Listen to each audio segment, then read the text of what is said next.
a real firecracker here. Some of you may know him, Luis Gill, who's run for a number of offices. He's a really active individual. He's out constantly working the streets. He's really a good friend of mine, and I'm going to invite him up right now. Some of you know him, Luis Gill from Venezuela, Venezuelan immigrant.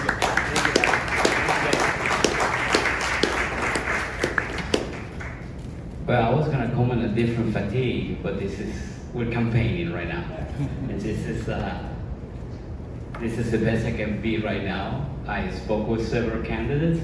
I spoke with Vivek, his staff. He said there's some small chance that he might swim, but not sure.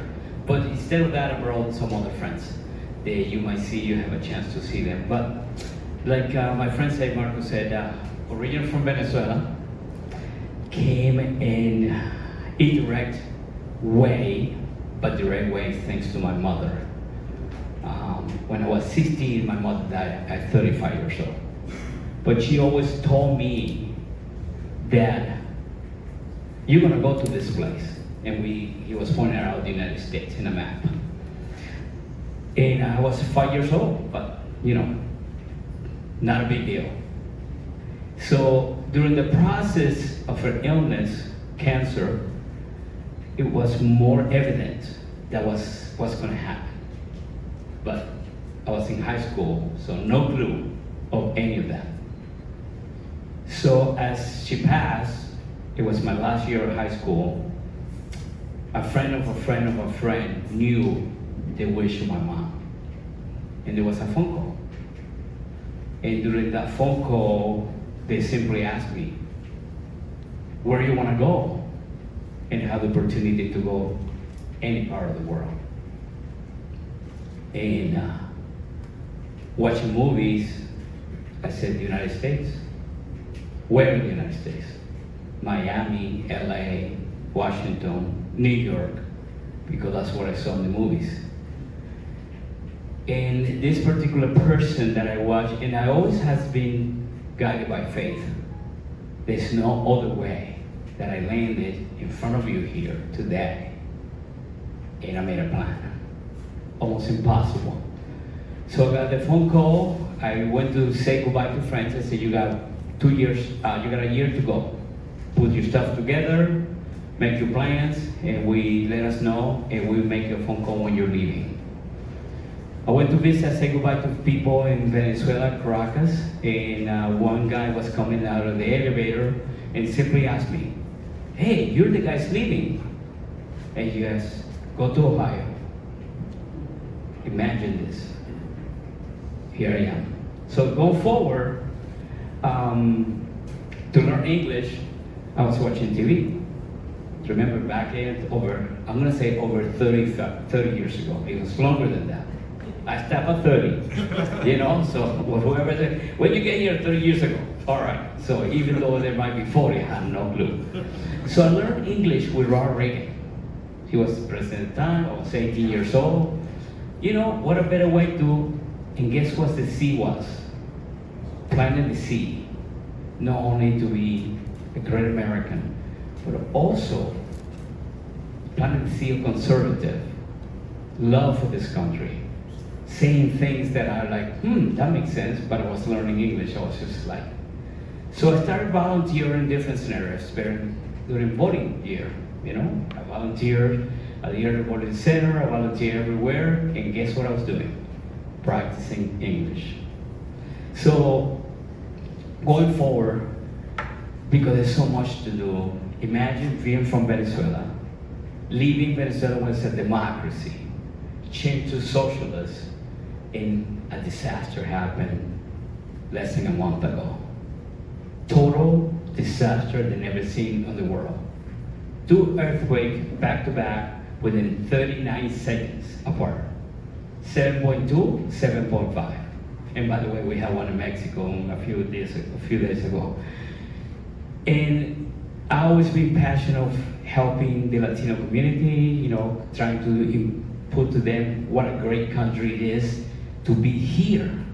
Imagine during this socialist, I'm gonna go back and forth with this socialist country that is right now, there's more than 5 million Venezuelans have displaced all over the world. There are 600,000 here in the United States. So going back and forth, leaving Venezuela, democracy, rich, great. I was, 18 years old, and leaving this something that I had no idea where I was going.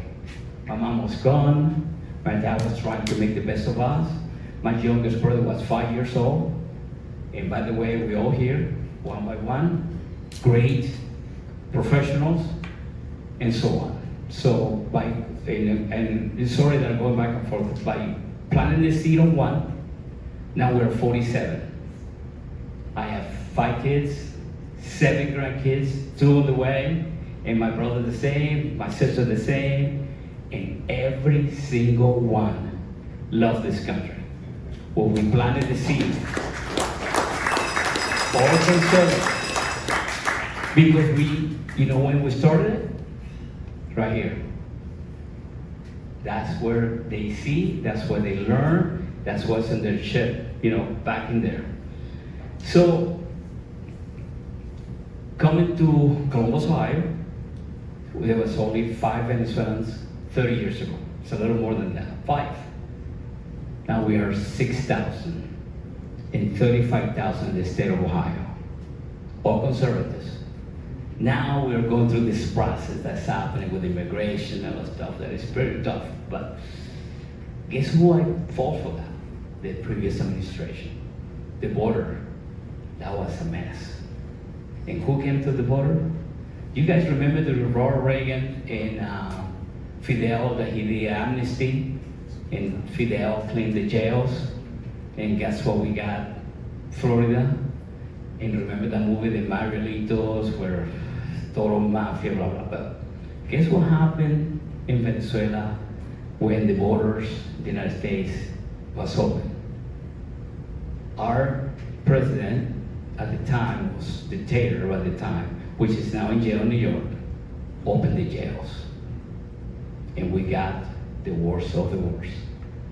And guess what? The old Venezuelans. And I cringe when I hear this stuff, because this is not, this country opens the door if you find the right way and do the right thing, and you have the opportunity to be here in front of you. My gosh, I never dreamed of it. Imagine me 18 years old and seeing Mr. Coffin here, say, talking to you, impossible. But only he can do this. So going forward, to my kids in the generation, I always wanted to write a book, because I want you guys to get to know who I am. But now I changed my mind. I want to write the books for my future generations, so they know how everything started. Because you already know me, there's not much time, why not give it to them, how they, one person, started the whole thing. So, just going back and forth, like I say, now remember this. Ohio State University, 10 years ago, did a report about Venezuela, and said the largest reserve of oil in the world are in Venezuela. If the oil would end today, back then, today, in the world, Venezuela alone can supply oil to the world for 7 years. Imagine this, the reserve. And right now, currently, they're the largest reserve of oil, minerals, and there's something called lately, it's called rare minerals. I don't know if you heard of it. It's full of it. So guess God. God has given us something that we had no idea we have. So we got a future. But guess what? Guess who's in charge of Venezuela? So going forward, we had an earthquake almost a month ago. The largest earthquake anybody has seen. And everything is coming out. What the government was doing, what the money was doing, and a lot of things that we had no idea would make sense. We have more money than what we thought, but we are the poorest country in the world right now. At this earthquake, back to back, happened a month ago, and we see that the government did nothing. You know who was the first country that did something? Salvador. Because the United States gave the path. You can get there. And if you have a problem, you let me know. Imagine that. Your dad telling the little kid, if you have your problem, let me know. We fix that. This is some of the stuff that you don't hear. Yes, you're seeing things right now, like the television is reporting. It's not the fault of anybody, but the own government of Venezuela. They never invested in 30 years. 30 years did nothing. You know that they built buildings that they didn't have, they wouldn't even meet one single fraction of an earthquake. I heard in the news the other day that Japan did a report in Venezuela 20 years ago and told them not to build where the earthquake happened. Because no matter how deep you go, it's just sand. There's nothing there to anchor anything. Chavez, remember Chavez? You heard Chavez? He put the report on the bottom of his desk. Never heard of that until now.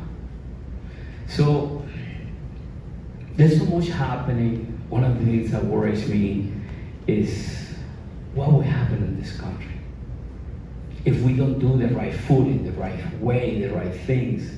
What happened?